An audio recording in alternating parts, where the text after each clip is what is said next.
સૌથી મોટા સમાચાર મળી રહ્યા છે અરવલ્લીથી। મોડાસામાં એક ઠગે કોટની બાજુમાં આવેલ ખોડિયાર ખમણ નામની દુકાનમાં રોકડ રકમની ચોરી કરી ઠગાઈ કરી હોવાનું સામે આવ્યું છે।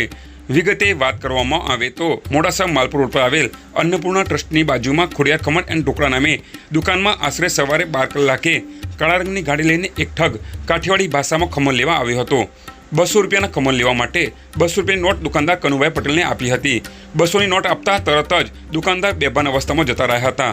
દુકાનદાર કનુભાઈ પટેલ 10 મિનિટ બાદ સભાન અવસ્થામાં આવતા તેમના ડ્રોવરમાંથી અંદાજે 4000 થી 5000 રૂપિયા લઈને ઠગ પલાયન થઈ જતા દુકાનમાં ચોરી થઈ હોવાનું સામે આવ્યું છે। ત્યારે દુકાનદાર કનુભાઈ પટેલે મોડાસા ટાઉન પોલીસને જાણ કરતા પોલીસે તપાસ હાથ ધરી છે।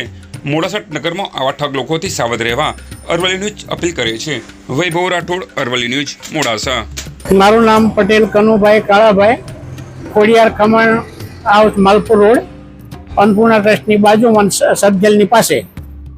મારે ત્યાં એવો બનાવ બન્યો છે કે એક બ્લેક કલરની 4 વ્હીલ લઈને આવ્યા ભાઈ, કાઠિયાવાડી છે ભાષા બોલતા હતા, અને એ ભાઈએ મને ખમણ લેવા માટે 200ની નોટ આપી।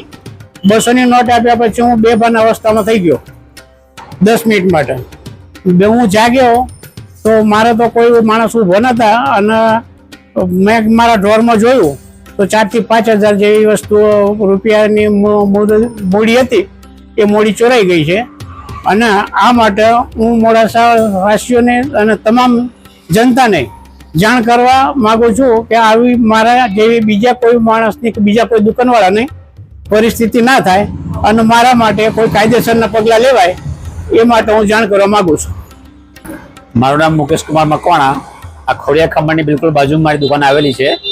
હવે મેં બ્લેક કલરની ગાડી જોઈ, પણ જોયા પછી હું પોતે જમવા ગયો। પછી જમીને આવ્યા પછી ખ્યાલ આવ્યો કે કનુભાઈને ત્યાં આ બ્લેક કલરની ગાડીવાળા ભાઈએ કંઈક આપી વસ્તુ, અને તરત બેભાન થઈ ગયા।